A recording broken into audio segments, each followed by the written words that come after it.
সক্রিয় মৌসুমী বায়ুর প্রভাবে রাজধানীতে রাত থেকেই চলছে অঝোর ধারায় বৃষ্টি। এতে বিভিন্ন এলাকায় দেখা দিয়েছে জলজট। কোথাও কোথাও বিকল হয়ে পড়েছে যানবাহন। দুর্ভোগে পড়েছেন অফিসগামী মানুষ ও শিক্ষার্থীরা। আবহাওয়া অধিদপ্তর জানিয়েছে আগামী 24 ঘন্টায় রংপুর, রাজশাহী, ময়মনসিংহ, সিলেট, ঢাকা ও চট্টগ্রাম বিভাগে ভারী থেকে অতি ভারী বৃষ্টিপাত হতে পারে। এছাড়া গত 24 ঘন্টায় ঢাকায় 97 মিলিমিটার এবং সর্বোচ্চ পটুয়াখালীতে 132 মিলিমিটার বৃষ্টিপাত রেকর্ড করা হয়েছে। আবহাওয়াবিদ হাফিজুর রহমান জানান, বৃষ্টির তীব্রতা কম বেশি হলেও সারাদিন বৃষ্টিপাত অব্যাহত থাকতে পারে। সংশ্লিষ্ট নদী বন্দরগুলোকে 1 নম্বর নৌ হুঁশিয়ারি সংকেত দেখাতে বলা হয়েছে। সারা দেশের অধিকাংশ জায়গাতে বৃষ্টি হবে। সেক্ষেত্রে আপনার রংপুর, রাজশাহী, ময়মনসিংহ, ঢাকা, চট্টগ্রাম, সিলেট বিভাগের কোথাও কোথাও ভারী থেকে অতি ভারী বর্ষণ হওয়ার সম্ভাবনা রয়েছে। সর্বোচ্চ বৃষ্টিপাতে ঢাকায় হয়েছে 97 মিলিমিটার গত 24 ঘন্টায়। দেশের সর্বোচ্চ বৃষ্টিপাত হয়েছে পটুয়াখালীতে 132 মিলিমিটার। সারাদিন এরকমই থাকবে ঢাকার বৃষ্টি হয়তো বাড়বে কমবে, এখন আছে বৃষ্টি কমে যাবে, তবে সারাদিন এরকমই থাকবে, বৃষ্টি থাকবে কম বেশি।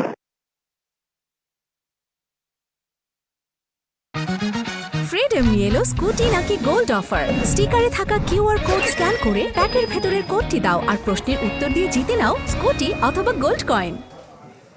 দর্শক, রাজধানীর জলাবদ্ধতার আরও খবর জানাতে তেজগাঁও ও ধানমন্ডি এলাকা থেকে যুক্ত হচ্ছেন আমাদের সহকর্মীরা। আমরা প্রথমেই চলে যাচ্ছি তেজগাঁও, যেখানে রয়েছেন সুলতান মাহমুদ আরিফ। আরিফ, দেখতে পাচ্ছি তেজগাঁওয়ে আসলে নাকাল অবস্থা, এক প্রকার নদী বলতে গেলে বলা হচ্ছে। কেমন দেখছেন জনদুর্ভোগ, জানাবেন আমাদেরকে।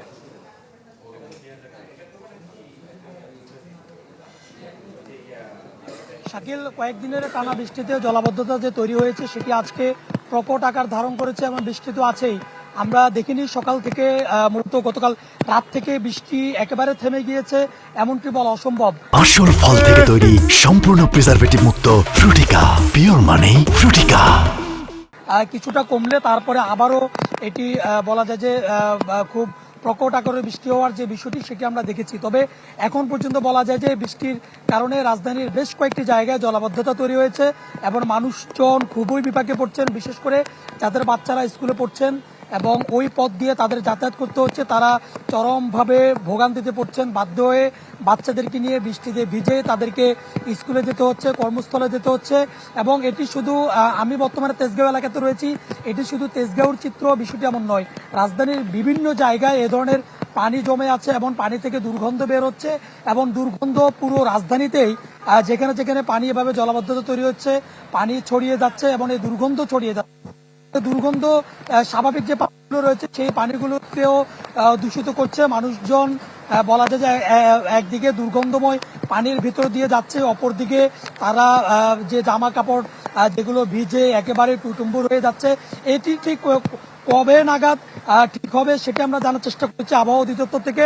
আবহাওয়া অধিদপ্তর থেকে বলছে এটি আজকে সারাদিন এভাবে টানা বৃষ্টি হবে, কখনো কমবে কখনো বাড়বে, তবে বৃষ্টি কমবে না, মানে বৃষ্টি একেবারে বন্ধ হবে না, হয়তো কমবে বাড়বে, এভাবে চলবে। অতএব এই ভোগান্তি নিয়েই সাধারণ মানুষজন তাদের জীবনযাপন করতে হবে এবং সাধারণ মানুষের আক্ষেপ আছে।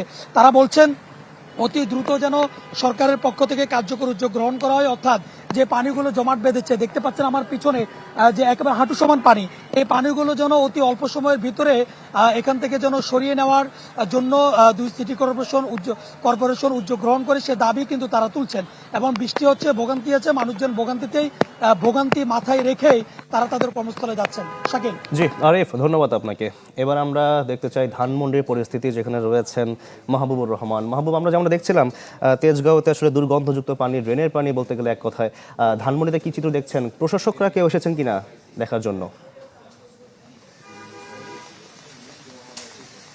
শাকিল, আবহাওয়া অধিদপ্তরের একটি তথ্য বলছে যে গতকাল রাত 12টা থেকে আজকে সকাল 6টা পর্যন্ত 76 মিলিমিটার বৃষ্টিপাত রেকর্ড করেছে আবহাওয়া অধিদপ্তর। অর্থাৎ বৃষ্টির যেই প্রকৃতি সেটি কিন্তু গেল কয়েকদিনের তুলনায় কিন্তু বৃষ্টিটা এখন বেশি। এবং আবহাওয়া অধিদপ্তর আরও যেটি বলছে যে আজকেও থেমে থেমে বৃষ্টি হওয়ার সম্ভাবনা রয়েছে এবং গতকাল থেকে আজকের এই পর্যন্ত যে বৃষ্টি, সেই বৃষ্টিতে কিন্তু মানুষ কিন্তু চরম ভোগান্তিতে পড়েছে। বিশেষ করে যারা প্রতিদিন অফিসে যাতায়াত করেন, অফিসগামী এসব মানুষেরা কিন্তু বৃষ্টিতে ভোগান্তিতে পড়েছেন। অফিসে যাওয়ার সময় তাদের যে পরিধেয় পোশাক সেটি কিন্তু ভিজে যাচ্ছে, যার কারণে বিড়ম্বনার শিকার হচ্ছেন তারা।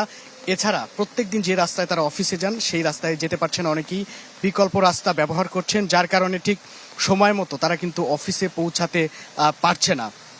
এবং আরও একটি বিষয় যেটি আজকে রোববার সকালে বৃষ্টি কিছুটা থামার পরে আবার যখন বৃষ্টিটা শুরু হয়েছে, এরপর স্কুল কলেজগামী যে সকল শিক্ষার্থী রয়েছে সেই সকল শিক্ষার্থীরাও কিন্তু চরম ভোগান্তিতে পড়েছে বৃষ্টির কারণে। এবং ঢাকা সিটি কর্পোরেশনের যে সকল ড্রেনেজ ব্যবস্থা রয়েছে সেটি আসলে বৃষ্টির উপযোগী নয় বলতে গেলেই চলে। ঠিক সেই কারণে কিন্তু ঢাকা শহরের বিভিন্ন জায়গায় বিভিন্ন পয়েন্টে কিন্তু পানিগুলো জমে রয়েছে রাস্তায়, অনেক জায়গায় হাঁটু সমান পানি। আমরা দেখছি যে প্রাইভেট কারগুলি এবং রিক্সাগুলি কিন্তু খুব পানিগুলোকে কিন্তু ভেদ করে সামনের দিকে এগিয়ে যাচ্ছে। এবং এখানকার চেয়েও আরও বেশ কয়েকটি জায়গায় এই ধানমন্ডিতেই কিন্তু রাস্তার উপরে আরও বেশি পরিমাণে পানি জমেছে, ঠিক যার কারণে ব্যাপক ভোগান্তিতে কিন্তু পড়ছেন পথচারীরা। এবং এই টানা বৃষ্টিতে, গতকালকের যে বৃষ্টি সেই বৃষ্টিতে কিন্তু এখন মানুষ কিন্তু যেই ভোগান্তিতে রয়েছে সেই ভোগান্তির কোথায় কিন্তু তারা কিন্তু জানাচ্ছেন। এবং আজকেও যেহেতু সারাদিন থেমে থেমে বৃষ্টি হওয়ার